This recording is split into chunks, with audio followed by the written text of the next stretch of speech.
La Navidad de 2006 en un pequeño pueblo de Colombia debería haber sido un momento de paz, de luces encendidas y familias reunidas alrededor de la mesa. Pero en una modesta casa ubicada en las afueras, donde las risas deberían haber llenado el aire, se gestaba un secreto tan oscuro, tan profundamente perturbador, que cuando finalmente salió a la luz, sacudiría los cimientos de lo que creíamos entender sobre el amor familiar, la confianza y la maldad que puede ocultarse tras las puertas cerradas de un hogar aparentemente normal. Esa noche, mientras las familias celebraban, una madre descubrió algo que ningún ser humano debería presenciar jamás. Lo que vio en la habitación de su propia casa la congeló en el acto, destruyendo en un instante todo lo que había construido, todo en lo que había confiado. Y lo que vino después, lo que hizo en respuesta a esa revelación brutal, transformó una tragedia silenciosa en un acto de violencia tan extremo que el caso quedó grabado en la memoria colectiva como uno de los crímenes más perturbadores de la década. Este no es solo un caso sobre un crimen. Es una ventana a los abismos más oscuros de la psique humana, donde el trauma, la traición y la rabia se encuentran en una intersección devastadora. Es la historia de cómo los secretos familiares más atroces pueden fermentar en la oscuridad durante años, hasta que estallan con una violencia inimaginable. Y lo más aterrador de todo es que esto no ocurrió en un lugar lejano o en circunstancias extraordinarias. Ocurrió en un hogar común, en una familia que, desde afuera, parecía completamente ordinaria. ¿Qué lleva a una madre a cruzar la línea entre la víctima y el verdugo? ¿Qué hace que el instinto protector se transforme en furia destructiva? ¿Y qué ocurre en la mente de un hombre que traiciona de la forma más vil posible la confianza de su propia hija, sabiendo que cada día perpetúa un horror inimaginable? Estas preguntas no tienen respuestas fáciles. Pero lo que sí puedo decirte es que esta historia te obligará a confrontar verdades incómodas sobre la naturaleza humana, sobre los límites de la moralidad cuando se enfrenta al dolor insoportable, y sobre cómo la justicia, a veces, no puede alcanzar los rincones más oscuros del sufrimiento humano. Antes de continuar, quiero que te unas a esta comunidad de buscadores de la verdad. Si estás listo para descubrir lo que realmente ocurrió en aquella casa, en aquella Navidad maldita, deja un me gusta en este video.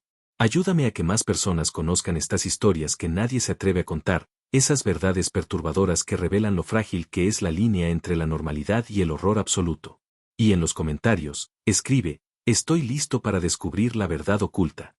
Al hacerlo, te conviertes en parte de un grupo selecto de personas que no tienen miedo de mirar hacia la oscuridad para entender lo que otros prefieren ignorar. Felicidades por tener el coraje de estar aquí. Ahora, prepárate, porque lo que viene a continuación contiene una revelación clave que cambiará para siempre la forma en que ves la mente humana, la familia y los secretos que pueden destruir vidas enteras. Esta es la historia de cómo una Navidad en Colombia se convirtió en el escenario de uno de los crímenes más impactantes de la década del 2000. Una historia de traición, dolor y una violencia nacida del trauma más profundo que un ser humano puede experimentar. Bienvenido al caso que nadie olvidará jamás. La familia Morales vivía en una casa de 2 pisos en las afueras de un pueblo colombiano que prefiero no nombrar por respeto a los involucrados que aún viven allí. Era una construcción modesta pero bien mantenida, con paredes pintadas de un amarillo descolorido por el sol y una pequeña veranda donde solían sentarse por las tardes. Desde afuera, todo parecía absolutamente ordinario. Los vecinos los conocían como una familia trabajadora, discreta, sin mayores problemas aparentes. Nadie hubiera imaginado jamás lo que ocurría tras esas paredes. Roberto Morales tenía 42 años en 2006. Era un hombre de complexión robusta, trabajador de la construcción, con manos callosas y una expresión generalmente seria. No era particularmente sociable, pero tampoco daba señales de ser alguien peligroso. Saludaba a los vecinos cuando era necesario, iba a trabajar todas las mañanas antes del amanecer y regresaba al caer la noche. Para quienes lo conocían superficialmente, era simplemente otro hombre tratando de mantener a su familia en tiempos difíciles. María Elena, su esposa, tenía 38 años. Era una mujer menuda, de voz suave, que trabajaba ocasionalmente limpiando casas en el pueblo. Los vecinos la describían como alguien reservada, casi tímida, que rara vez participaba en las conversaciones casuales del vecindario. Había algo en sus ojos, una tristeza profunda que algunos notaban pero que nadie se atrevía a cuestionar. En pueblos pequeños, se respeta la privacidad de los demás, especialmente cuando no hay escándalos evidentes que llamen la atención. Y luego estaba Carolina, la hija. Tenía 16 años cuando ocurrió lo que voy a narrarte. Era una adolescente delgada, de cabello largo y oscuro, con una mirada que parecía mucho más vieja que sus años. Iba a la escuela del pueblo, aunque sus maestros notaban que era extraordinariamente callada, casi invisible en el aula. No tenía muchas amigas. No participaba en actividades sociales. Se sentaba en la última fila, completaba sus tareas sin destacar y desaparecía tan pronto como sonaba la campana del final del día. Algunos profesores, años después, admitirían que habían notado algo extraño en Carolina. Una tristeza profunda, una distancia emocional que no era normal para una chica de su edad. Pero en aquel entonces, nadie hizo preguntas. Nadie investigó.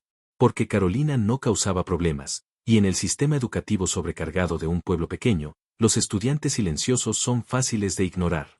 Lo que nadie sabía, lo que nadie podía siquiera imaginar, era que Carolina había estado viviendo en un infierno privado durante casi 3 años.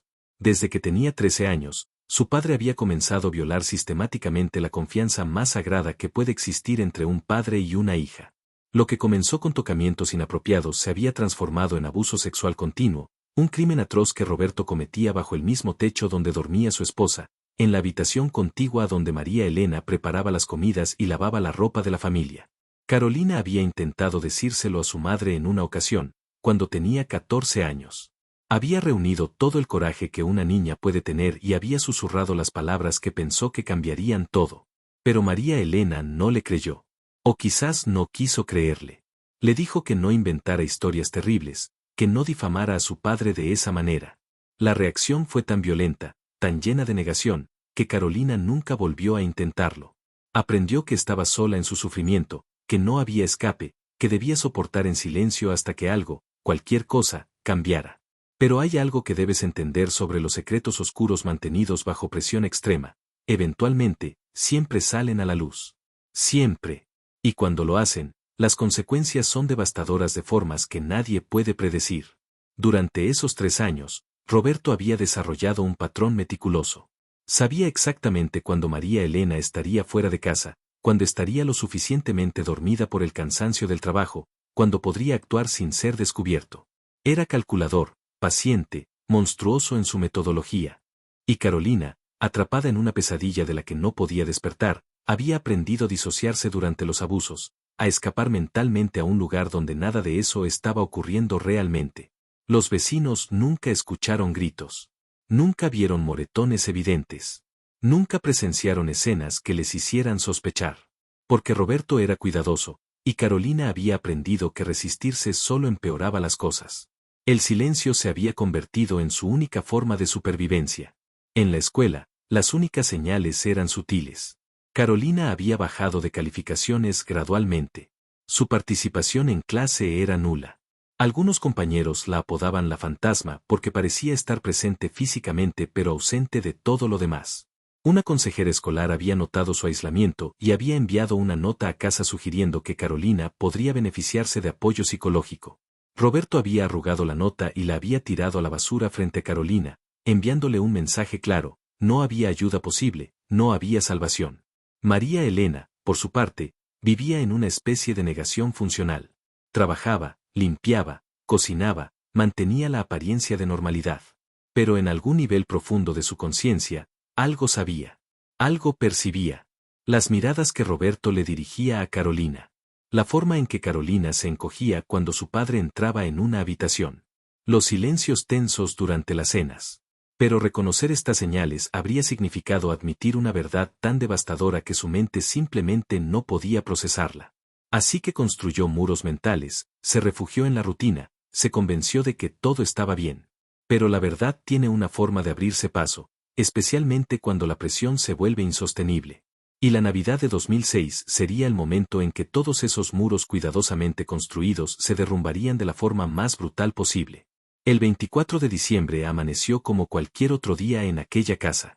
Roberto se había tomado el día libre del trabajo, algo inusual para él.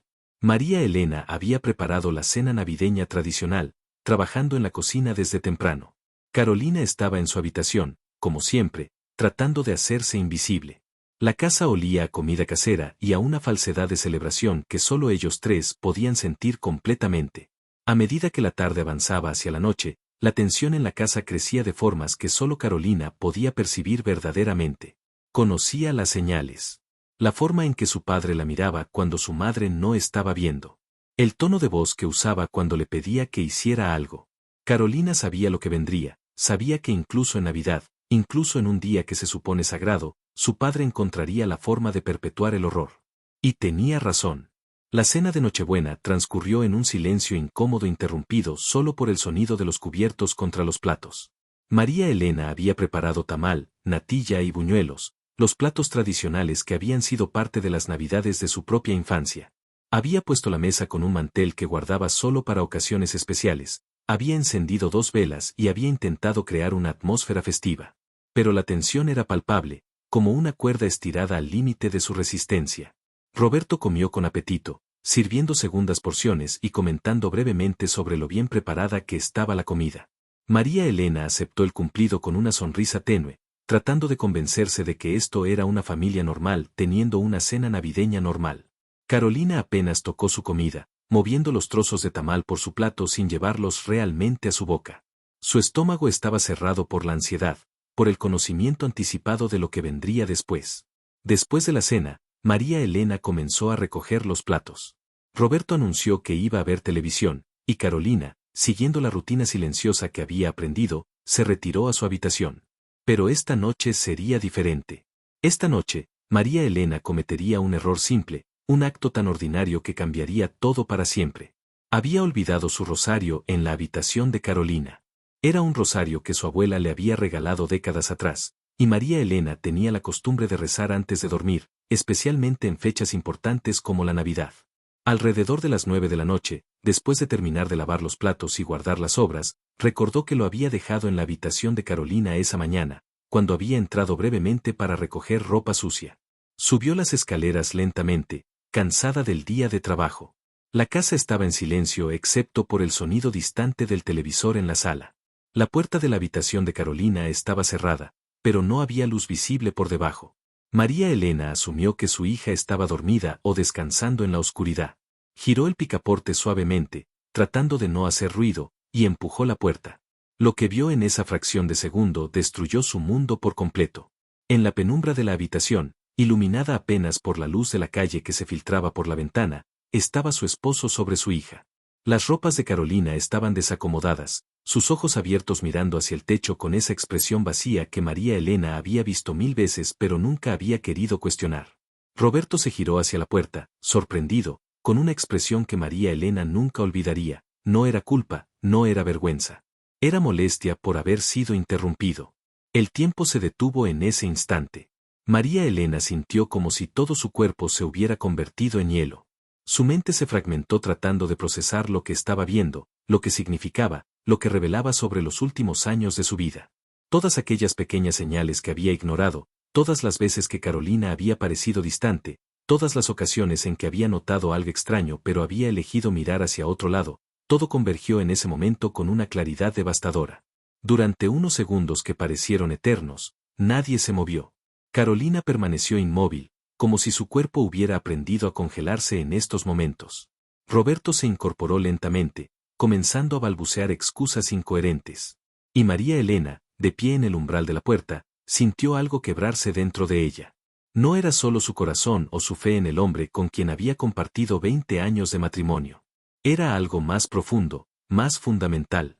Era su comprensión completa de la realidad, de quién era ella, de qué había sido su vida. Y entonces, como si alguien hubiera encendido un interruptor, la conmoción se transformó en otra cosa. Se transformó en una furia tan pura, tan absoluta, que María Elena sintió como si estuviera observando sus propias acciones desde fuera de su cuerpo. Bajó las escaleras corriendo. Roberto la siguió, todavía balbuceando explicaciones que no tenían sentido, que no podían tener sentido. María Elena entró a la cocina, y sus ojos se posaron en el cuchillo que había usado para cortar el tamal horas antes. Lo tomó con manos temblorosas. Roberto estaba detrás de ella ahora, tratando de agarrarla, de calmarla, diciéndole que podían hablar, que podían resolver esto. Pero ya no había nada que resolver. Ya no había conversación posible. Solo había una verdad brutal y dolorosa. El hombre en quien había confiado, el padre de su hija, había estado destruyendo a Carolina sistemáticamente durante años. Y ella, María Elena, había estado tan ciega, tan sumida en su propia negación, que no había protegido a su hija cuando más lo necesitaba. Lo que ocurrió a continuación fue un frenesí de violencia nacido de años de dolor acumulado, de traición absoluta, de una rabia maternal que había sido despertada demasiado tarde. María Elena se giró hacia Roberto con el cuchillo en la mano. Él levantó las manos tratando de detenerla, pero la fuerza de su ataque era alimentada por algo más poderoso que cualquier instinto de supervivencia que él pudiera tener. El primer golpe lo alcanzó en el brazo cuando trató de bloquearla. Roberto gritó, pero el sonido fue ahogado por los gritos de María Elena, un torrente de acusaciones y dolor que habían estado contenidos durante demasiado tiempo. Carolina había bajado las escaleras y estaba paralizada en la entrada de la cocina, presenciando la escena con una mezcla de horror y algo más, algo que podría haber sido un alivio terrible y retorcido. Roberto intentó huir hacia la sala, pero tropezó con una silla. María Elena lo siguió, completamente fuera de sí misma, completamente consumida por una rabia que había reemplazado todo pensamiento racional. El cuchillo subía y bajaba, y Roberto gritaba, tratando de protegerse, de escapar, pero María Elena era implacable. La mayoría de los golpes alcanzaron sus brazos y manos mientras trataba de defenderse. Pero fue cuando el cuchillo alcanzó su rostro que algo cambió en la naturaleza del ataque. María Elena, en algún lugar profundo de su mente fracturada, había decidido que si no podía borrar lo que había visto, al menos destruiría el rostro del hombre que había cometido lo imperdonable. La violencia que María Elena desató sobre el rostro de Roberto fue algo más que un acto de agresión física. Era un intento desesperado, casi simbólico, de borrar literalmente la imagen del hombre que había creído conocer. Cada corte, cada laceración que infligía en su cara era como si estuviera tratando de destruir la máscara de normalidad que Roberto había usado durante años mientras cometía sus atrocidades en secreto. El rostro humano es la sede de nuestra identidad, el lugar donde otros nos reconocen, donde expresamos emociones, donde nos conectamos con el mundo.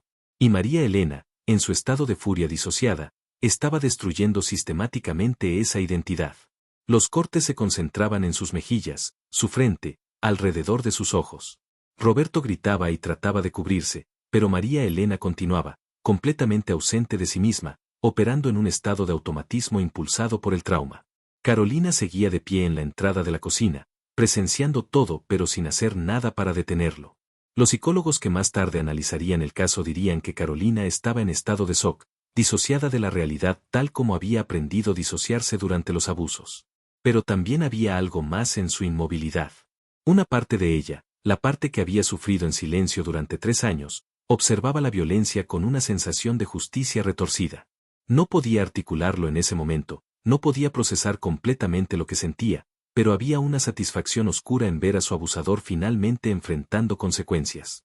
Los gritos de Roberto eventualmente atrajeron la atención de los vecinos. La casa de al lado, donde vivía una familia con niños pequeños, fue la primera en escuchar el alboroto. Don Germán, el vecino, había estado preparándose para dormir cuando escuchó los gritos aterradores que provenían de la casa de los Morales. Al principio pensó que tal vez era la televisión a un volumen muy alto, pero los sonidos eran demasiado reales, demasiado viscerales. Se asomó por la ventana y vio luces encendidas en la casa de al lado, sombras moviéndose frenéticamente. Los gritos continuaban. Don Germán llamó a la policía inmediatamente, reportando lo que parecía ser una riña doméstica violenta. En un pueblo pequeño, la policía no tiene muchos llamados urgentes, así que 2 oficiales respondieron rápidamente, llegando al lugar en menos de 10 minutos. Para cuando tocaron a la puerta de la casa de los Morales, María Elena se había detenido. No por remordimiento o por haber recobrado la razón, sino simplemente porque su cuerpo había llegado al límite de lo que podía sostener en ese estado de frenesí.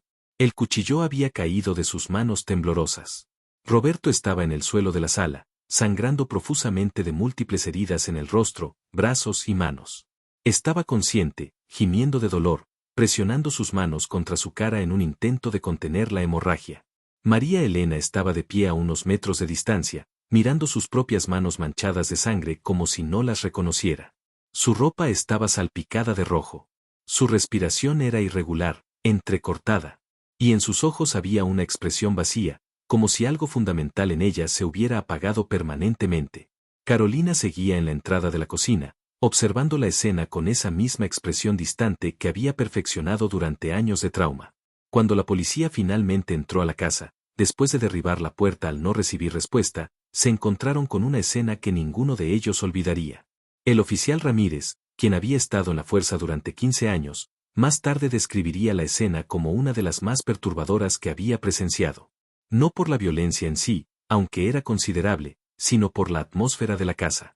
Había algo profundamente inquietante en la forma en que los tres miembros de la familia estaban distribuidos en el espacio: Roberto en el suelo, gritando de dolor, María Elena de pie, catatónica, y Carolina en la entrada, observando todo con una calma antinatural. Los oficiales inmediatamente llamaron a una ambulancia y trataron de estabilizar la situación. Ramírez se acercó a Roberto, tratando de evaluar sus heridas. Las laceraciones en su rostro eran extensas, profundas en algunos lugares, más superficiales en otros. Su cara estaba casi irreconocible bajo la sangre y las heridas abiertas. Pero estaba consciente y podía hablar, aunque con dificultad. El otro oficial, una mujer joven llamada Andrea Santos, se acercó a María Elena y trató de hablarle. María Elena no respondió inicialmente. Sus ojos estaban fijos en algún punto distante, como si estuviera viendo algo que nadie más podía ver.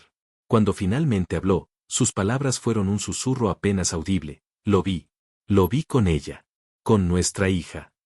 La oficial Santos sintió un escalofrío recorrer su espalda. Miró hacia Carolina, quien seguía inmóvil en la entrada de la cocina. Santos se acercó a la adolescente con cuidado, tratando de no asustarla. ¿Estás herida?, le preguntó suavemente. Carolina negó con la cabeza lentamente, pero no dijo nada. Sus ojos estaban llenos de lágrimas que no caían, suspendidas en el borde de sus párpados, como si incluso llorar requiriera más energía de la que tenía. La ambulancia llegó minutos después. Los paramédicos trabajaron rápidamente para estabilizar a Roberto, envolviendo su cabeza con vendajes para controlar el sangrado. Las heridas en su rostro requerirían cirugía reconstructiva extensa. Algunos de los cortes habían alcanzado tejido profundo, músculos faciales, posiblemente nervios. Su rostro nunca volvería a ser el mismo. Mientras los paramédicos trabajaban, el oficial Ramírez comenzó a hacer las preguntas de rutina. María Elena fue arrestada inmediatamente, esposada y leída sus derechos. No ofreció resistencia.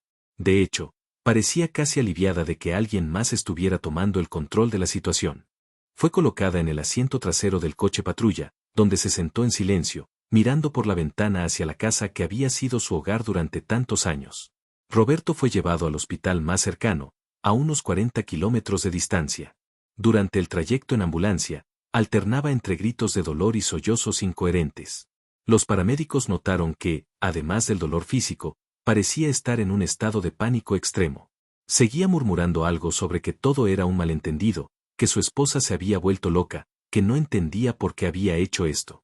Carolina fue dejada temporalmente bajo el cuidado de un asistente social que había llegado al lugar poco después que la ambulancia.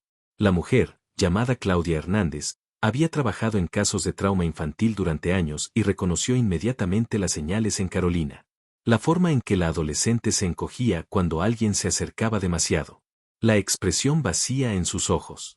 El silencio absoluto que mantenía incluso cuando se le hacían preguntas directas. Claudia decidió no presionar a Carolina esa noche. En cambio, la llevó a un centro de acogida temporal donde podría dormir en un ambiente seguro mientras se determinaba qué hacer a continuación.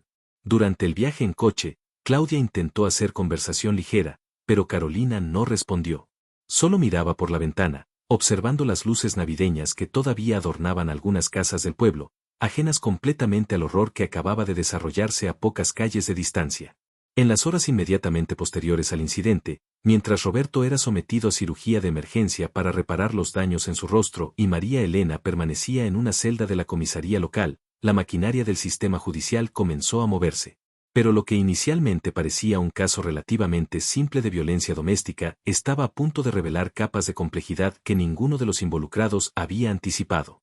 La oficial Andrea Santos, quien había sido la primera en hablar con Carolina en la escena, no podía quitarse de la cabeza las palabras que María Elena había susurrado: lo vi con ella. Con nuestra hija. Esas palabras sugerían algo mucho más oscuro que una simple riña matrimonial. Santos había visto suficientes casos de abuso doméstico para reconocer las señales, y algo en la forma en que Carolina se había comportado en la escena, esa calma antinatural, esa distancia emocional, le resultaba profundamente inquietante. A la mañana siguiente del incidente, el día de Navidad, Santos visitó el centro de acogida donde Carolina había pasado la noche. La trabajadora social Claudia Hernández ya estaba allí, preparando el desayuno para los pocos residentes del centro. Carolina estaba sentada sola en un rincón del comedor, mirando un plato de comida que no había tocado. Santos se acercó con cuidado, arrastrando una silla para sentarse frente a Carolina sin invadirle demasiado su espacio personal. Hola, Carolina, dijo suavemente. Soy la oficial Santos. Nos vimos anoche. ¿Recuerdas? Carolina asintió levemente, pero no levantó la mirada. Necesito hacerte algunas preguntas sobre lo que pasó. Sé que es difícil, pero es importante que hablemos. Está bien. Durante los siguientes minutos, Santos hizo preguntas básicas, tratando de establecer una línea de comunicación. Carolina respondía con monosílabos o gestos mínimos. Sí, no, tal vez.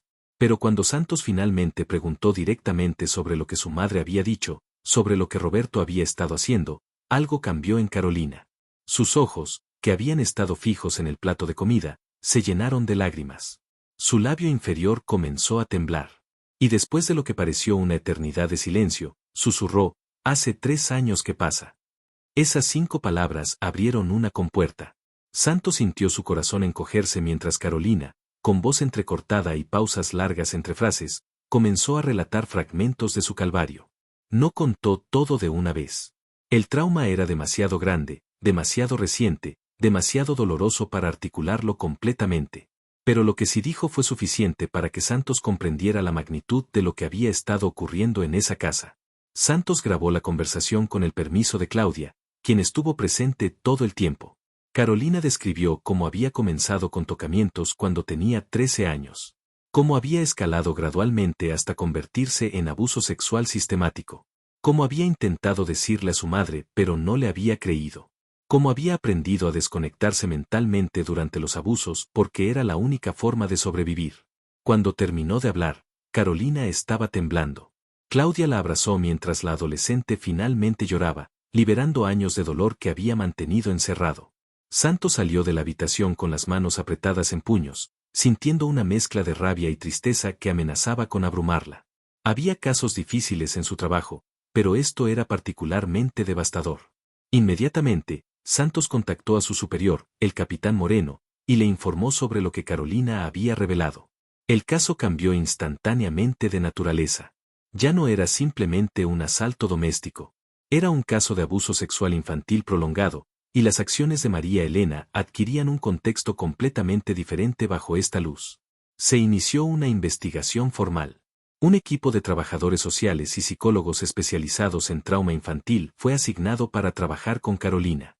La adolescente fue sometida a exámenes médicos que, lamentablemente, confirmaron lo que había revelado. Había evidencia física consistente con abuso sexual crónico. Los médicos documentaron todo meticulosamente, sabiendo que esta evidencia sería crucial para el caso legal que inevitablemente seguiría. Mientras tanto, en el hospital, Roberto había despertado de la cirugía. Su rostro estaba vendado completamente, con solo pequeñas aberturas para los ojos, nariz y boca. Los cirujanos habían trabajado durante horas para reparar los daños. Habían usado más de 200 puntos de sutura para cerrar las múltiples laceraciones. Algunos de los cortes habían seccionado músculos faciales, lo que significaba que probablemente tendría problemas permanentes con ciertas expresiones faciales. Los médicos también estaban preocupados por posibles daños nerviosos que podrían resultar en pérdida de sensibilidad en partes de su cara. Cuando estuvo lo suficientemente consciente como para hablar, 2 detectives fueron enviados a interrogarlo. Roberto inmediatamente comenzó a presentarse como la víctima. Dijo que su esposa se había vuelto loca sin razón aparente, que había sido un ataque completamente injustificado, que él era un trabajador honesto que no merecía esto. Pero los detectives ya habían sido informados sobre lo que Carolina había revelado. Cuando confrontaron a Roberto con las acusaciones de abuso sexual, su demeanor cambió completamente. Negó todo categóricamente. Dijo que Carolina estaba mintiendo, que probablemente su madre le había puesto esas ideas en la cabeza, que era todo una conspiración para destruirlo. Sus negaciones eran vehementes, casi desesperadas. Pero los detectives, entrenados para leer el lenguaje corporal y detectar mentiras, notaron inconsistencias en su historia. La forma en que evitaba contacto visual. Los cambios en su tono de voz cuando ciertas preguntas lo ponían incómodo. Los largos silencios antes de responder preguntas específicas sobre su relación con Carolina.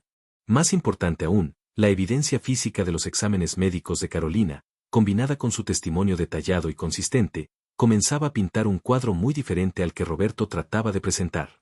Los investigadores también comenzaron a entrevistar a vecinos, maestros, cualquiera que hubiera tenido contacto con la familia Morales. Lo que descubrieron fue un patrón de señales que, en retrospectiva, parecían obvias pero que nadie había conectado en el momento.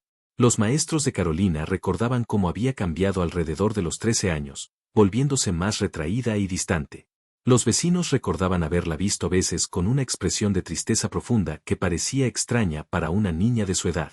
Una compañera de clase recordó que Carolina una vez había mencionado que odiaba estar en casa, pero cuando se le preguntó por qué, había cambiado rápidamente de tema.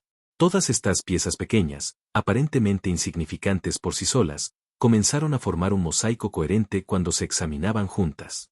Y ese mosaico mostraba una imagen clara. Carolina había estado gritando silenciosamente por ayuda durante años, pero nadie había estado escuchando. Mientras la investigación sobre Roberto avanzaba, otra dimensión del caso comenzaba a desarrollarse, una que planteaba preguntas morales y legales complejas.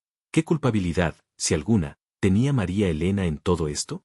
No por la violencia que había ejercido contra Roberto, esa parte era clara y documentada, sino por los años de abuso que Carolina había sufrido bajo su propio techo, aparentemente sin que ella interviniera. Carolina había revelado a los psicólogos que había intentado decirle a su madre sobre el abuso cuando tenía 14 años. Según su relato, María Elena no solo no le había creído, sino que la había reprendido por inventar historias tan horribles sobre su padre. Esta revelación complicaba significativamente la narrativa de María Elena como una madre que había actuado en defensa de su hija al descubrir el abuso. La fiscal asignada al caso, una mujer llamada doctora Beatriz Cárdenas, se enfrentaba a un dilema prosecutorial. Por un lado, María Elena claramente había cometido un asalto grave con intención de causar daño severo. Las heridas de Roberto eran extensas y tendrían consecuencias permanentes. Bajo la ley, esto constituía un crimen serio que no podía ser ignorado. Por otro lado, el contexto importaba profundamente. María Elena había actuado en un estado de shock extremo al descubrir a su esposo abusando sexualmente de su hija. Cualquier jurado razonable entendería la respuesta emocional visceral que tal descubrimiento provocaría. La pregunta era si esa comprensión se extendería hasta excusar o justificar legalmente la violencia que había ejercido. Pero había otra capa más en esta complejidad. Si María Elena había sido informada previamente sobre el abuso y había elegido no creer a Carolina o no actuar, ¿podría ser considerada cómplice en el abuso continuo de su hija? Esta era una pregunta legal y moral profundamente complicada. La fiscal Cárdenas decidió que necesitaba hablar con María Elena directamente. Fue a la prisión donde estaba detenida y se sentó frente a ella en una pequeña sala de interrogación. María Elena había envejecido años en solo unos días. Tenía ojeras profundas, su piel estaba pálida y parecía haber perdido peso notablemente. Cuando Cárdenas entró, María Elena la miró con ojos vacíos, resignados. María Elena, comenzó Cárdenas, necesito que me cuente su versión de lo que pasó. Todo, desde el principio. Y María Elena habló. Durante más de 2 horas, relató su historia con una voz monótona, como si estuviera describiendo eventos que le habían ocurrido a otra persona. Habló sobre su matrimonio con Roberto, sobre cómo al principio había sido un buen hombre, trabajador y dedicado.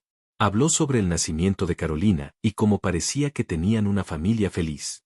Cuando Cárdenas le preguntó sobre la ocasión en que Carolina le había dicho algo sobre el abuso, María Elena se derrumbó. Las lágrimas comenzaron a fluir mientras admitía la verdad que la había estado atormentando desde aquella noche en Nochebuena. Ella me lo dijo, susurró María Elena. Hace 2 años. Vino a mí llorando y me dijo que su padre la estaba tocando de formas inapropiadas. Y yo. Su voz se quebró, yo no quise creerle. No podía creerle.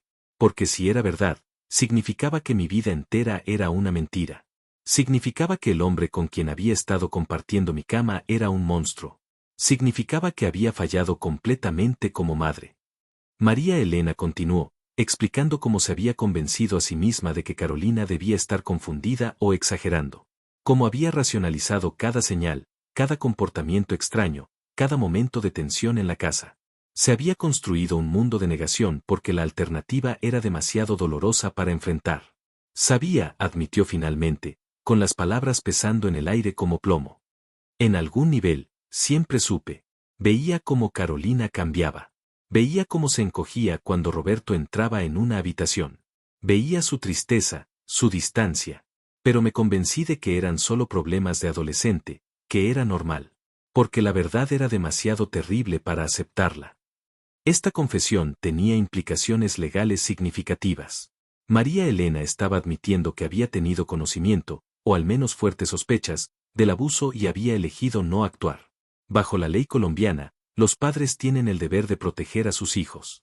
El fracaso en proteger a un menor del abuso podría constituir negligencia criminal. Pero Cárdenas, quien había manejado muchos casos de violencia doméstica y abuso infantil a lo largo de su carrera, entendía que la situación era más compleja que una simple cuestión legal. La negación es un mecanismo de defensa psicológico poderoso, especialmente en situaciones de trauma. María Elena había estado atrapada en un ciclo de negación que, aunque no la excusaba de responsabilidad, la hacía tanto víctima como cómplice en cierto sentido. Mientras tanto, el equipo de psicólogos trabajando con Carolina estaba descubriendo más detalles sobre la dinámica familiar. Carolina describió cómo, después de que su madre rechazara su revelación inicial, había aprendido que no tenía sentido buscar ayuda. Había internalizado un sentido profundo de desesperanza, creyendo que nadie la creería, que nadie la ayudaría, que estaba completamente sola. Los psicólogos notaron que Carolina mostraba síntomas clásicos de trauma complejo. Tenía dificultad para confiar en los adultos. Experimentaba flashbacks y pesadillas. Mostraba respuestas disociativas cuando se hablaba de ciertos temas. Tenía una autoestima profundamente dañada y creencias distorsionadas sobre su propio valor como persona. Uno de los psicólogos, el doctor Esteban Ruiz, había trabajado con sobrevivientes de abuso infantil durante más de 20 años. En su evaluación de Carolina, escribió, esta joven ha sufrido un trauma prolongado que ha afectado fundamentalmente su desarrollo emocional y psicológico.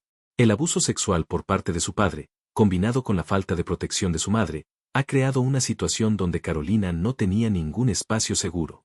Su hogar, que debería haber sido su refugio, se convirtió en el lugar de su victimización. Y la persona que debería haberla protegido, su madre, eligió no verla. Esta evaluación sería crucial no solo para el tratamiento de Carolina, sino también para los procedimientos legales que se desarrollarían. Porque ahora el sistema judicial enfrentaba tres preguntas interrelacionadas: ¿cómo procesar a Roberto por el abuso? ¿Cómo manejar el caso de María Elena, considerando tanto su violencia como su fracaso en proteger a Carolina? ¿Y cómo asegurar que Carolina recibiera la justicia y el apoyo que merecía?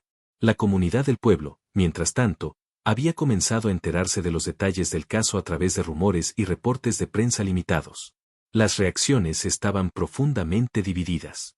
Algunos expresaban simpatía por María Elena, argumentando que cualquier madre haría lo mismo al descubrir tal horror.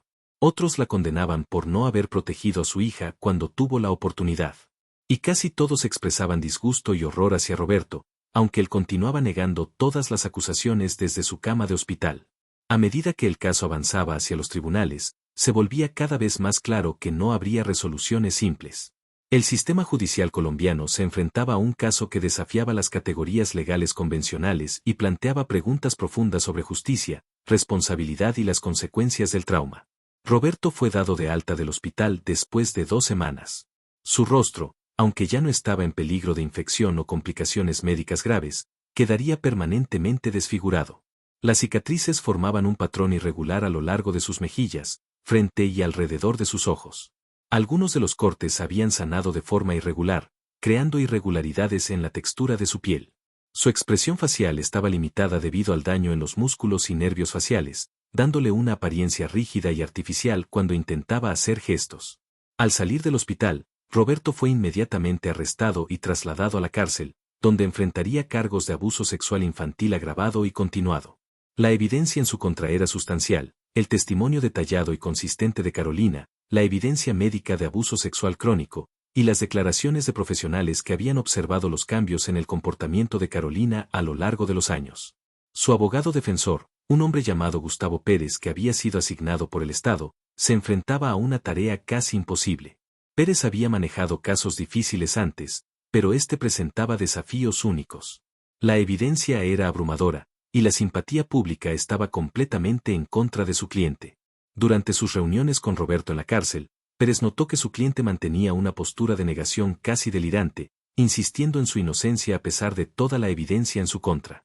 Ellas están conspirando contra mí, Roberto le decía a Pérez repetidamente. María Elena siempre fue celosa, y le puso ideas en la cabeza a Carolina.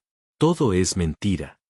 Esta narrativa era tan obviamente falsa, tan claramente una construcción defensiva para evitar enfrentar la realidad de sus acciones, que incluso Pérez, quien profesionalmente tenía que defender a su cliente, encontraba difícil escucharla sin sentir repulsión.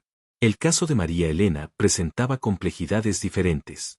La fiscal Cárdenas había decidido proceder con cargos de agresión grave, pero con circunstancias atenuantes significativas.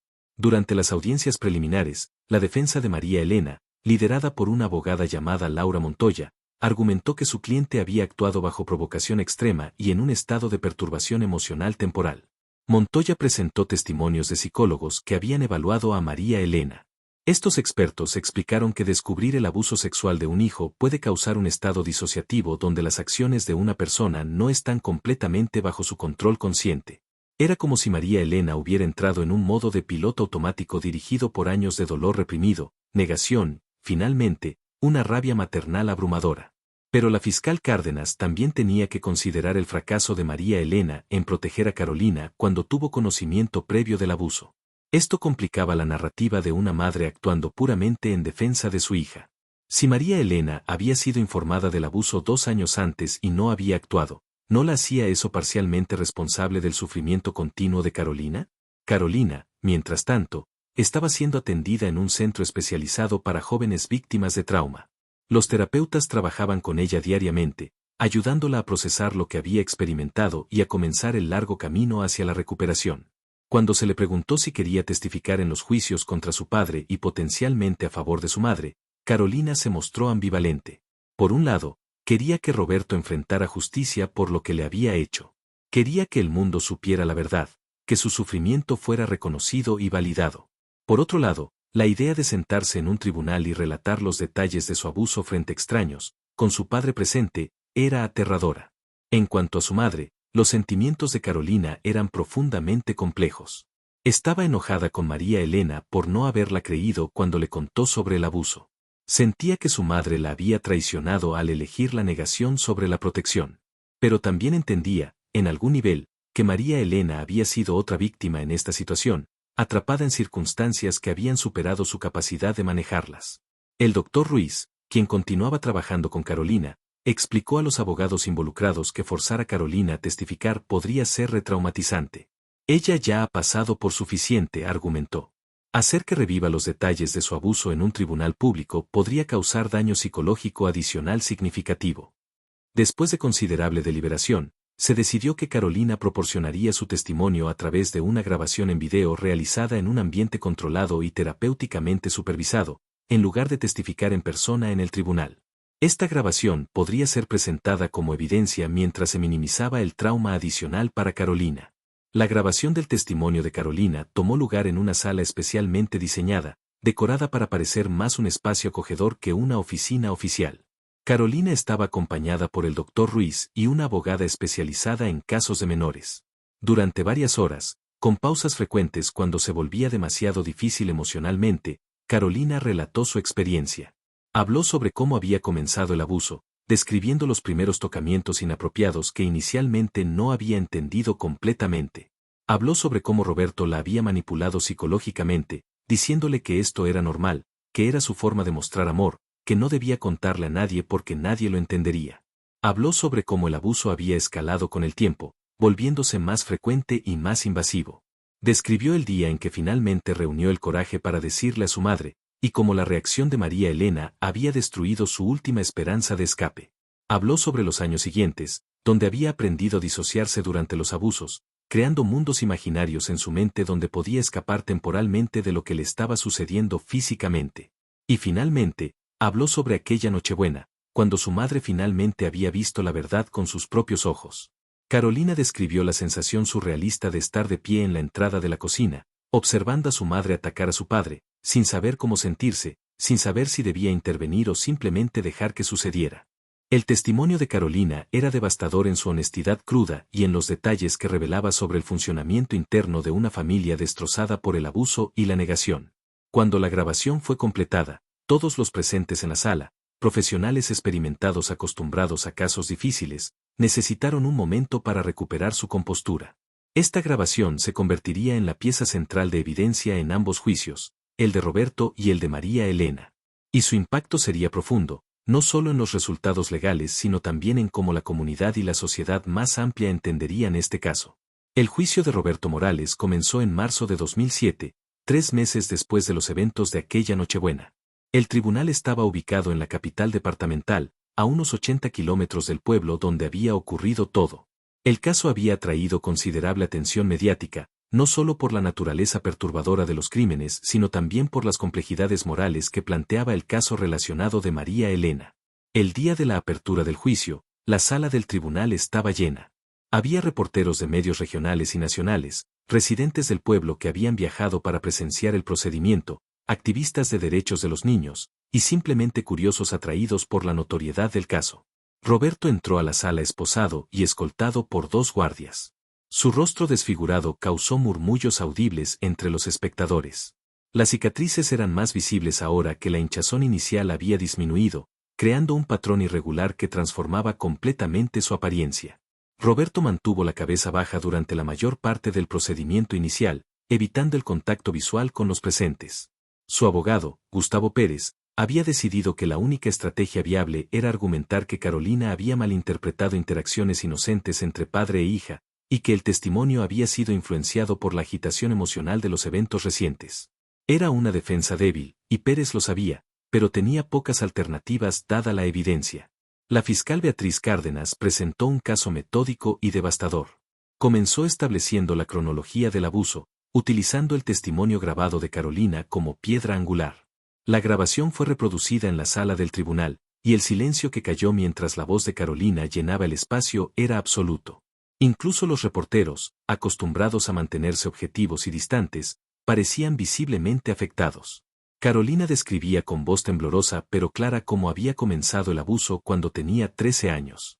Explicaba cómo Roberto había esperado momentos cuando estaban solos, cómo había comenzado con comentarios inapropiados que gradualmente se volvieron tocamientos, y cómo eventualmente el abuso se había convertido en una parte regular y aterradora de su vida.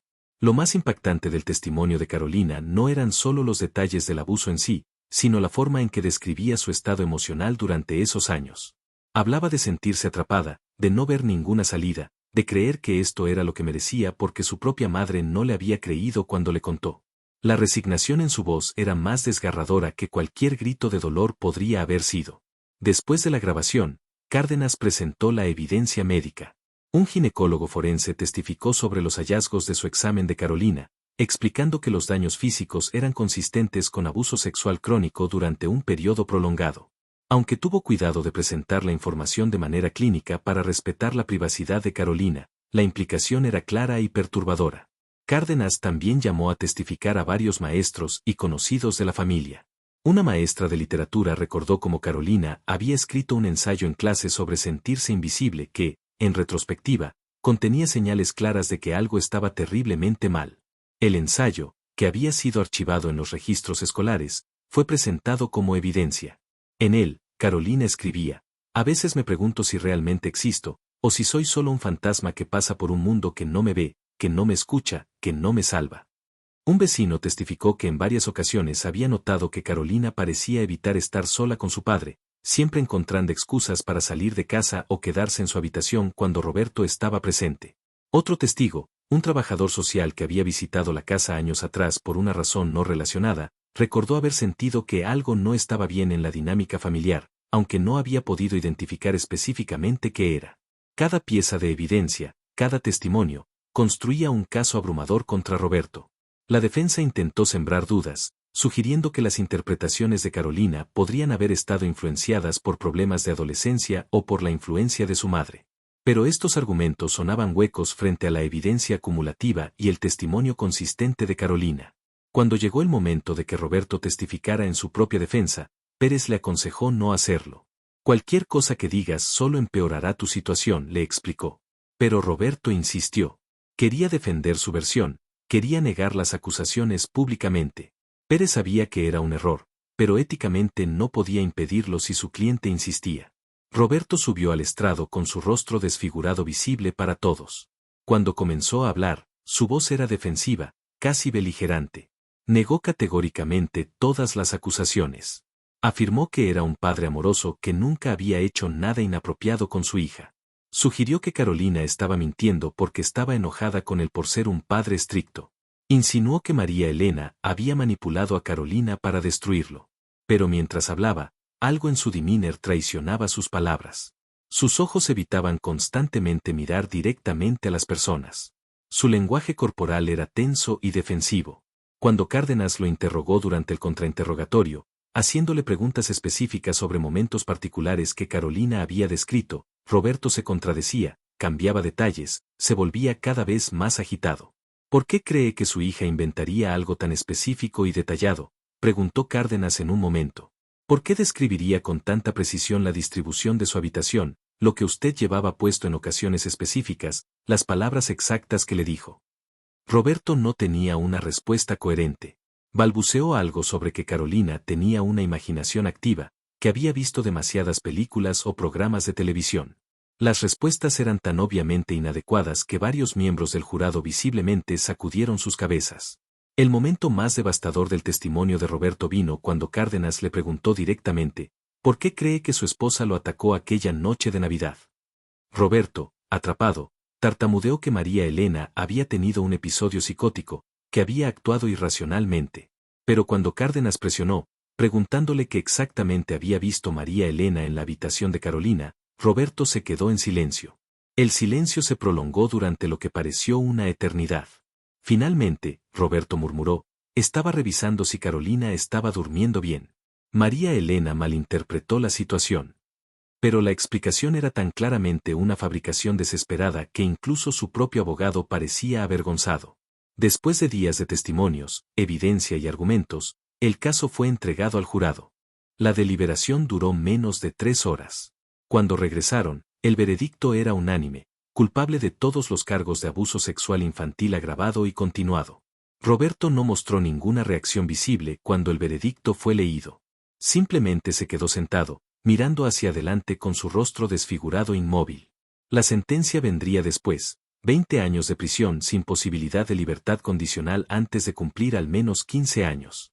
Era una de las sentencias más severas posibles bajo la ley colombiana para estos crímenes. Cuando Roberto fue llevado fuera de la sala del tribunal, algunos espectadores comenzaron a aplaudir, pero fueron rápidamente silenciados por el juez. No era un momento de celebración. Era simplemente un reconocimiento de que, finalmente, algo de justicia había sido servida, aunque nunca podría deshacer el daño que había sido hecho. El juicio de María Elena Morales comenzó 2 meses después de que Roberto fuera sentenciado. Este caso presentaba dilemas morales y legales fundamentalmente diferentes. Mientras que el caso de Roberto había sido, en última instancia, relativamente claro en términos de culpabilidad, el de María Elena existía en una zona gris profundamente compleja donde la ley, la moral y la compasión humana se intersectaban de formas incómodas. La sala del tribunal estaba nuevamente llena, pero la atmósfera era diferente. Había menos espectadores curiosos y más personas que parecían genuinamente conflictuadas sobre el caso. Algunos llevaban carteles pidiendo clemencia para María Elena. Otros, particularmente activistas de derechos de los niños, argumentaban que ella debía ser responsabilizada por no haber protegido a Carolina cuando tuvo conocimiento del abuso. María Elena entró a la sala escoltada pero no esposada, una pequeña señal de que su caso era visto de manera diferente al de Roberto. Había perdido considerablemente peso durante los meses en detención. Su cabello, que antes llevaba recogido cuidadosamente, ahora estaba cortado corto y descuidado. Sus ojos tenían una calidad hueca, como si hubiera llorado todas las lágrimas que tenía y ahora solo quedara un vacío. Su abogada defensora, Laura Montoya, había construido una estrategia legal basada en 2 pilares principales. Primero, argumentaba que María Elena había actuado bajo una perturbación emocional extrema al descubrir el abuso, lo que debería resultar en una reducción significativa de los cargos. Segundo, que María Elena misma había sido víctima de manipulación psicológica y negación patológica, estados mentales que habían comprometido su capacidad de proteger a su hija anteriormente. La fiscal Cárdenas, por su parte, enfrentaba su propio dilema moral. Personalmente, sentía compasión por María Elena. Como mujer y como alguien que había visto innumerables casos de violencia doméstica y abuso, entendía las complicadas dinámicas psicológicas en juego. pero también tenía la responsabilidad de representar los intereses de la justicia, y específicamente, de Carolina, quien había sido fallada no solo por su padre sino también por su madre. Cárdenas decidió proceder con cargos de agresión grave, pero indicó públicamente que buscaría una sentencia que tomara en cuenta las circunstancias atenuantes extremas del caso. No era venganza lo que buscaba, sino un reconocimiento de que las acciones tienen consecuencias, incluso cuando esas acciones son comprensibles emocionalmente. El testimonio central del caso vino de varios psicólogos expertos que habían evaluado a María Elena. El doctor Fernando Salazar, un psiquiatra forense con 30 años de experiencia, explicó al tribunal el concepto de negación patológica en contextos de trauma familiar. La negación no es simplemente elegir no creer algo, explicó el doctor Salazar. Es un mecanismo de defensa psicológico profundo que protege a la persona de información que psicológicamente no puede procesar. Cuando María Elena fue confrontada por Carolina hace 2 años con la revelación del abuso, su mente literalmente no pudo aceptar esta información porque las implicaciones eran demasiado devastadoras. Continúa explicando que este tipo de negación es especialmente común en casos de abuso sexual infantil dentro de familias. Los padres no abusadores a menudo experimentan una forma de ceguera psicológica donde las señales obvias son inconscientemente ignoradas porque reconocerlas requeriría acciones y decisiones que la persona no está psicológicamente preparada para tomar. Esto no excusa completamente el fracaso en proteger al niño, aclaró el doctor Salazar, pero nos ayuda a entender que María Elena no era una madre indiferente o cruel. Era una mujer atrapada en una situación psicológicamente imposible, operando bajo mecanismos de defensa que, aunque dañinos en sus consecuencias, eran involuntarios en su naturaleza. Otro psicólogo testificó sobre el estado mental de María Elena en el momento del ataque a Roberto. Describió cómo el descubrirlo in situ abusando de Carolina había causado lo que se conoce como disrupción aguda de la realidad, un estado donde la persona pierde temporalmente la capacidad de controlar sus acciones conscientemente. Imaginen, dijo a la sala del tribunal, que todo en lo que han creído durante 20 años se destruye en un instante. Que la persona en quien más confiaban en el mundo es revelada como un monstruo. Que su hija, su propia hija, ha estado sufriendo horriblemente y ustedes no lo vieron. La mente humana no está equipada para procesar ese nivel de shock psicológico instantáneamente. María Elena entró en lo que podríamos llamar un estado disociativo donde actuó no por decisión consciente sino por impulso emocional puro. La defensa también presentó el testimonio grabado de Carolina, pero con un enfoque diferente. Querían que el tribunal escuchara directamente de Carolina sobre su relación con su madre. En la grabación, cuando se le preguntaba sobre sus sentimientos hacia María Elena, Carolina había dicho: «Estoy enojada con ella por no haberme creído. Me siento traicionada. Pero también sé que mi mamá estaba asustada y confundida. No justifico lo que hizo, o mejor dicho, lo que no hizo cuando le conté. Pero tampoco quiero que pase el resto de su vida en prisión. Ella no es como mi padre. Ella no es un monstruo. Es solo alguien que cometió errores terribles cuando enfrentó algo que no sabía cómo manejar». Estas palabras de Carolina tenían un peso inmenso. La víctima misma estaba expresando una perspectiva matizada sobre la culpabilidad de su madre. No era perdón completo, pero tampoco era condena absoluta. Era el reconocimiento de que la moralidad y la justicia en casos como este no son blanco y negro.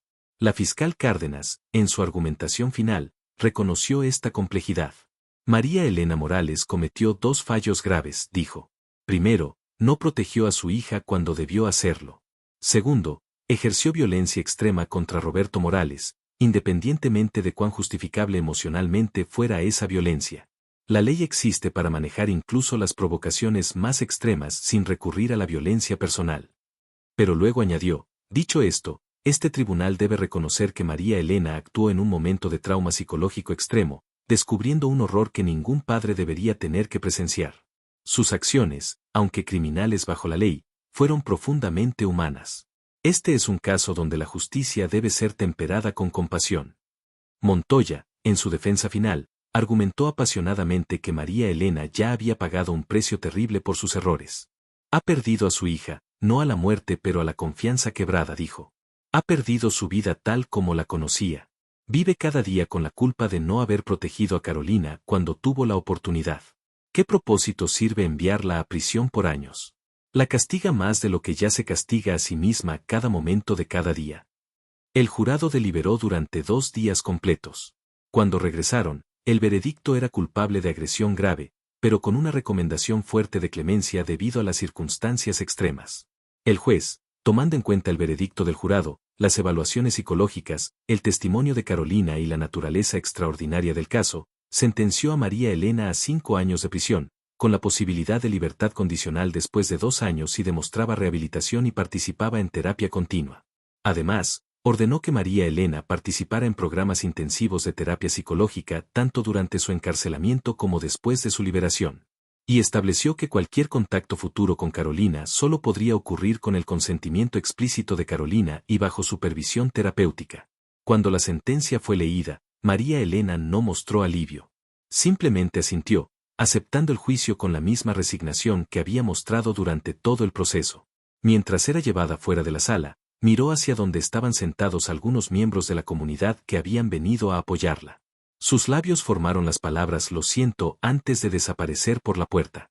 Mientras los procedimientos legales concluían y tanto Roberto como María Elena comenzaban a cumplir sus sentencias, Carolina enfrentaba su propio viaje, uno que no tendría un final claro como las sentencias judiciales. La recuperación de un trauma tan profundo y prolongado no sigue un cronograma legal. Es un proceso que puede tomar años, décadas, quizás toda una vida. Carolina había sido colocada bajo la tutela del Estado y vivía en un hogar de acogida especializado para jóvenes que han experimentado trauma severo. La familia de acogida, los Ramírez, eran personas capacitadas específicamente en manejar casos complejos de abuso. Tenían 2 hijos biológicos mayores que ya habían dejado el hogar, y habían dedicado los últimos 10 años a proporcionar hogares temporales para niños en situaciones difíciles. La señora Ramírez, cuyo nombre era Lucía, había sido trabajadora social antes de convertirse en madre de acogida a tiempo completo. Entendía que Carolina necesitaría tiempo, espacio y paciencia extrema para comenzar a confiar nuevamente. Durante los primeros meses, Carolina apenas hablaba. Se movía por la casa como un fantasma, cumpliendo con las rutinas básicas pero sin conectar realmente con nadie. El doctor Ruiz continuaba trabajando con Carolina en sesiones de terapia 2 veces por semana. El progreso era lento, medido en incrementos pequeños que podían parecer insignificantes para un observador externo pero que representaban victorias monumentales para alguien que había sufrido como Carolina. Hubo momentos donde Carolina parecía retroceder. Pesadillas frecuentes la despertaban gritando en la noche. Ciertos desencadenantes, como un hombre con un tipo de cuerpo similar al de Roberto o el olor particular de una colonia que él usaba, la enviaban a estados de pánico.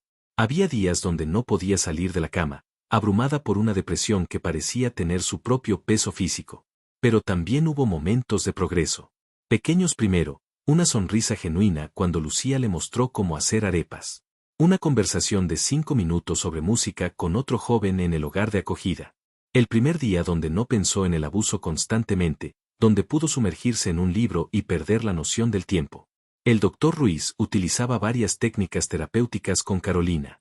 Terapia cognitivo-conductual para ayudarla a desafiar las creencias negativas sobre sí misma que el abuso había implantado. EMDR, desensibilización y reprocesamiento por movimientos oculares, para procesar memorias traumáticas. Terapia de arte para darle formas de expresar emociones que eran demasiado complejas o dolorosas para ponerlas en palabras. A través del arte, Carolina comenzó a encontrar una voz. Pintaba escenas oscuras inicialmente, imágenes de casas con ventanas que parecían ojos juzgando, de figuras sin rostro en habitaciones sin puertas. Pero gradualmente, los colores en sus pinturas comenzaron a cambiar. Aparecieron tonos más brillantes. Las figuras en sus pinturas comenzaron a tener rostros, identidades, expresiones de algo más que miedo y dolor. Uno de los mayores desafíos para Carolina era reconstruir su sentido de identidad. Durante años, el abuso había definido su existencia.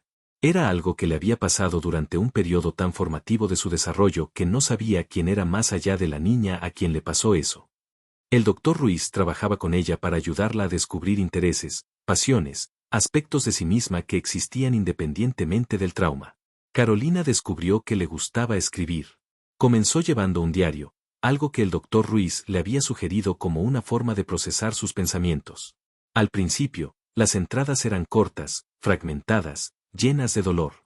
Pero con el tiempo, comenzó a escribir pequeñas historias, poemas, reflexiones sobre cosas que veía en el mundo que le parecían hermosas o interesantes. La educación había sido interrumpida durante los meses del juicio y el periodo inmediato después, pero Carolina eventualmente regresó a la escuela. Fue un cambio difícil. Algunos estudiantes conocían su historia a través de la cobertura mediática del caso, y Carolina podía sentir sus miradas, escuchar sus susurros. Pero con el apoyo de consejeros escolares y la familia Ramírez, persistió. Hubo un momento particular que el doctor Ruiz más tarde describiría como un punto de inflexión en la recuperación de Carolina. Ocurrió aproximadamente un año después de los eventos de aquella Navidad. Carolina había estado trabajando en un proyecto escolar sobre superación de adversidades. Podía haber elegido cualquier tema, cualquier persona histórica o ficticia, pero eligió escribir sobre su propia experiencia. No en detalle gráfico, no de una manera que retraumatizara o compartiera información inapropiada con compañeros de clase, sino como una reflexión sobre lo que significa sobrevivir a algo terrible, sobre cómo el trauma no define completamente a una persona, sobre la posibilidad de reconstruir una vida después de que todo ha sido destruido. Cuando presentó el proyecto frente a su clase, su voz temblaba pero era clara. Habló sobre cómo había aprendido que el silencio protege a los abusadores, que hablar es acto de valentía, que buscar ayuda no es debilidad sino fortaleza. No mencionó nombres o detalles específicos, pero todos en la sala entendían que estaba hablando de su propia experiencia. Al terminar su presentación, hubo un silencio en la sala. Luego, lentamente, una estudiante comenzó a aplaudir. Otra se unió. Y pronto toda la clase estaba de pie, aplaudiendo, no por morbo o curiosidad, sino por genuino respeto y admiración por la valentía que Carolina había demostrado. Ese día, caminando de regreso a casa con Lucía, Carolina dijo algo que la señora Ramírez nunca olvidaría: creo que voy a estar bien. No ahora, no pronto quizás, pero eventualmente. Creo que voy a estar bien. La relación entre Carolina y María Elena permanecía complicada. María Elena había escrito varias cartas a Carolina desde la prisión, cartas llenas de disculpas y remordimiento. Carolina las leyó todas pero no respondió a ninguna. No estaba lista. Tal vez nunca lo estaría, y eso estaba bien también. El doctor Ruiz le había explicado que el perdón, si alguna vez llegaba, tendría que ser en los términos de Carolina. Nadie podía presionarla a perdonar a su madre por fallarla cuando más la necesitaba. El perdón no era algo que se debía a nadie. Era algo que podría ofrecer sí y cuando se sentía lista, pero solo por su propio beneficio emocional, no por el de María Elena. Roberto nunca intentó contactar a Carolina desde la prisión. Su abogado le había aconsejado contra ello, y además, Roberto parecía haber entrado en su propia forma de negación en prisión, convenciéndose a sí mismo de que era la víctima de una injusticia, que había sido falsamente acusado. Esta narrativa delirante probablemente era la única forma en que podía funcionar psicológicamente mientras cumplía su sentencia. A medida que pasaban los meses y luego los años, Carolina continuaba su viaje de recuperación. No era lineal. Había retrocesos y avances. Días buenos y días donde parecía imposible levantarse de la cama. Pero la trayectoria general, vista desde la distancia, era de progreso. Para cuando Carolina cumplió 18 años, había completado la escuela secundaria con calificaciones razonablemente buenas. Había decidido estudiar psicología en la universidad, inspirada por el doctor Ruiz y su propio viaje de sanación. Quería ayudar a otros que habían pasado por experiencias similares, convertir su trauma en algo con propósito y significado. La decisión de estudiar psicología no era sobre definirse a sí misma por su trauma, sino sobre usar lo que había aprendido de sobrevivirlo para ayudar a otros. Era una forma de reclamar poder sobre una experiencia que le había robado tanto poder durante tanto tiempo. El doctor Ruiz, al escuchar sobre su decisión, sonrió y le dijo: «Vas a ser una terapeuta excepcional, Carolina. Porque entiendes algo que ningún libro puede enseñar, cómo se siente estar completamente roto y tener que encontrar la forma de reconstruirte a ti mismo pieza por pieza. Has llegado al final de esta historia, y quiero comenzar felicitándote. Felicitándote no solo por quedarte hasta el final, sino por tener el coraje de enfrentar una narrativa tan profundamente perturbadora sobre las capacidades más oscuras de la naturaleza humana. No es fácil mirar directamente los abismos que existen en algunos corazones, reconocer que el mal puede residir en los lugares que deberían ser más seguros, nuestros propios hogares, nuestras propias familias. La historia de Carolina, Roberto y María Elena no es simplemente un caso criminal. Es un espejo oscuro que refleja verdades incómodas sobre nuestra sociedad, sobre cómo fallamos colectivamente a los más vulnerables entre nosotros. Pensemos en todas las señales que fueron ignoradas, los maestros que notaron el cambio en Carolina pero no investigaron más a fondo, los vecinos que sintieron que algo estaba mal pero no quisieron entrometerse, el sistema que no tenía mecanismos efectivos para detectar y prevenir el abuso prolongado que ocurría en silencio. Pero esta historia también es sobre algo más que el fracaso y la tragedia. Es sobre la resiliencia humana incomprensible, sobre cómo incluso después de las experiencias más devastadoras, algunos encuentran la forma de reconstruirse y continuar. Carolina sobrevivió. No solo físicamente, sino que encontró la forma de comenzar a sanar, de reclamar su identidad más allá del trauma, de transformar su dolor en propósito. Y María Elena, a pesar de sus fallos catastróficos como madre, nos obliga a confrontar preguntas difíciles sobre culpabilidad y compasión. ¿Cuánto debemos responsabilizar a alguien cuando sus acciones, aunque dañinas, provienen de mecanismos psicológicos de defensa que operan por debajo del nivel consciente? ¿Cómo balanceamos la justicia con el entendimiento de las complejidades psicológicas humanas? No hay respuestas simples, y tal vez esa sea precisamente la lección. La moralidad humana raramente existe en absolutos claros. En cuanto a Roberto, representa algo que preferíamos creer que no existe, el depredador que se esconde detrás de la máscara de normalidad, que explota posiciones de confianza para perpetrar atrocidades. Su caso nos recuerda que el mal no siempre anuncia su presencia. A menudo se esconde en lo ordinario, en lo familiar, en lo que asumimos seguro porque desafía nuestra comprensión imaginar lo contrario. Las cicatrices que Roberto lleva en su rostro son visibles para todos. Son un recordatorio permanente, literal, de las consecuencias de sus acciones. Pero las cicatrices que Carolina lleva son invisibles, grabadas en su psique, en su capacidad de confiar, en su sensación fundamental de seguridad en el mundo. Estas cicatrices invisibles, en muchas formas, son más profundas y duraderas que cualquier marca física podría ser. Este caso ocurrió en Colombia en 2006, pero historias como esta suceden en todas partes, en todos los países, en todos los estratos sociales. El abuso infantil no discrimina por geografía o clase económica. Y por cada caso que llega a los titulares, hay innumerables otros que permanecen ocultos, niños que sufren en silencio porque no saben cómo pedir ayuda o porque cuando lo hicieron, no fueron escuchados. Entonces, ¿qué podemos tomar de esta historia? ¿Qué lecciones podemos extraer de tanta oscuridad? Primero, que el silencio es el aliado más grande del abuso. Cuando Carolina intentó hablar y no fue escuchada, aprendió que el silencio era su única opción de supervivencia. Pero el silencio solo perpetúa el sufrimiento. Necesitamos crear espacios donde los niños sepan que serán escuchados, creídos y protegidos cuando encuentren el coraje de hablar.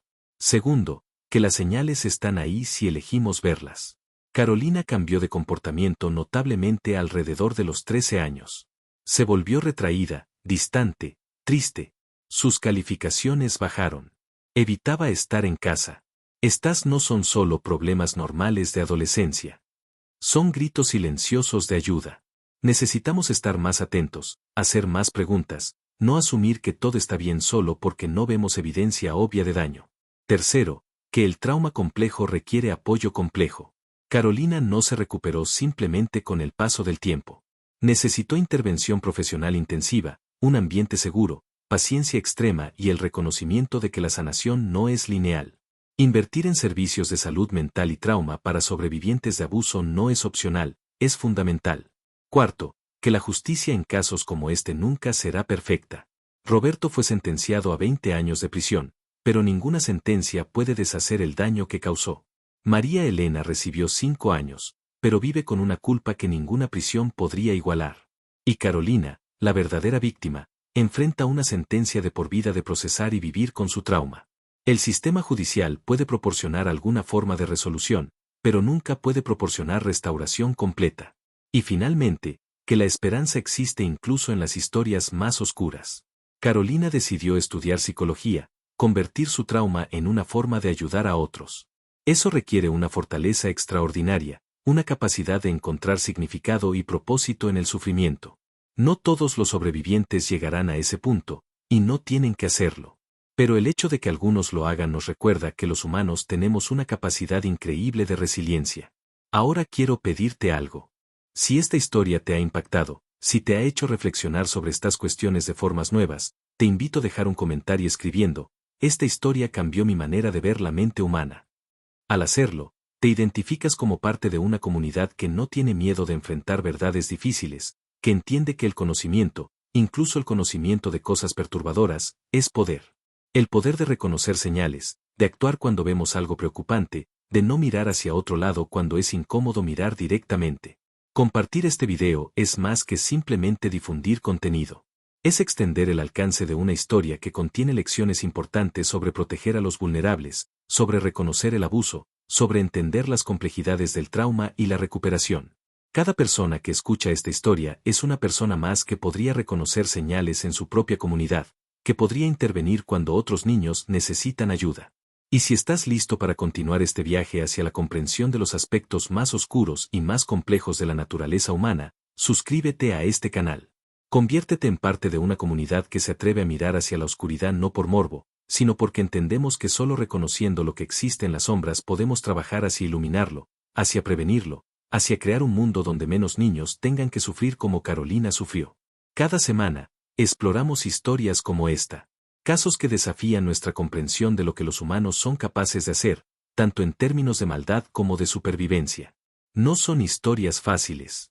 Son historias que te obligarán a confrontar preguntas incómodas sobre moralidad, justicia y la naturaleza humana. Pero son historias que necesitan ser contadas, porque en ellas encontramos lecciones vitales sobre cómo proteger a los más vulnerables, cómo reconocer el mal oculto, y cómo la resiliencia humana puede surgir incluso de los traumas más profundos. El caso de la Navidad atroz en Colombia quedará contigo mucho después de que termines de escucharlo. Las imágenes que he pintado con palabras, la comprensión de cuán frágil puede ser la seguridad que asumimos en nuestras vidas, la realización de que el horror puede existir en los lugares más ordinarios, detrás de las puertas más comunes. Pero también te quedará el recuerdo de Carolina, de su fortaleza, de su decisión de no dejar que su trauma defina completamente su futuro. Vivimos en un mundo donde estas historias suceden con más frecuencia de la que quisiéramos admitir. Pero vivimos también en un mundo donde la conciencia, la educación y la acción pueden hacer diferencia. Donde reconocer las señales puede salvar una vida. Donde creer a un niño cuando encuentre el coraje de hablar puede cambiar completamente su trayectoria. Gracias por ser parte de esta comunidad de buscadores de verdad, de personas que no tienen miedo de mirar hacia los rincones más oscuros de la experiencia humana para entender mejor cómo proteger, prevenir y sanar. Tu presencia aquí, tu disposición de escuchar estas historias difíciles, es parte de crear mayor conciencia sobre estos temas. Y la conciencia es el primer paso hacia el cambio. Si conoces a alguien que pueda beneficiarse de escuchar esta historia, que trabaje con niños, que sea padre, maestro, trabajador social, o simplemente alguien que quiere entender mejor estas dinámicas oscuras, compártela. No por sensacionalismo, sino porque el conocimiento compartido es poder compartido para proteger a los vulnerables. Y recuerda, si tú o alguien que conoces está experimentando abuso, hay ayuda disponible. Hay líneas de ayuda, hay profesionales capacitados, hay sistemas diseñados para proteger. El silencio solo beneficia al abusador. Hablar, buscar ayuda, es el acto más valiente que alguien puede hacer. La historia de Carolina, María Elena y Roberto es una entre millones. Pero cada historia individual importa. Cada niño que sufre merece ser visto, escuchado, protegido. Y cada uno de nosotros tiene un papel que jugar en crear un mundo donde los niños puedan crecer seguros, donde el abuso sea reconocido y detenido, donde los sobrevivientes encuentren el apoyo que necesitan para sanar. Gracias por acompañarme en este viaje a través de una de las historias más perturbadoras que he compartido. Nos vemos en el próximo video, donde continuaremos explorando los misterios más oscuros, los casos más complejos, las verdades que otros prefieren no contar. Hasta entonces, mantén viva tu curiosidad, mantén abiertos tus ojos a las señales que otros ignoran, y mantén tu compasión por aquellos que han sobrevivido lo inimaginable. Esta ha sido la historia de la Navidad atroz en Colombia. Una historia de traición, trauma, violencia nacida del dolor, y finalmente, de la posibilidad de esperanza incluso en la oscuridad más profunda. Una historia que nunca olvidarás, y que no deberías olvidar, porque en recordarla llevamos las lecciones que pueden prevenir que otros niños sufran destinos similares. Recuerda, la verdad, por más oscura que sea, siempre merece ser conocida. Porque solo en la luz del conocimiento podemos combatir las sombras del abuso, la negación y el silencio que lo protegen. Hasta la próxima historia. Mantente seguro, mantente consciente, y nunca dejes de buscar la verdad.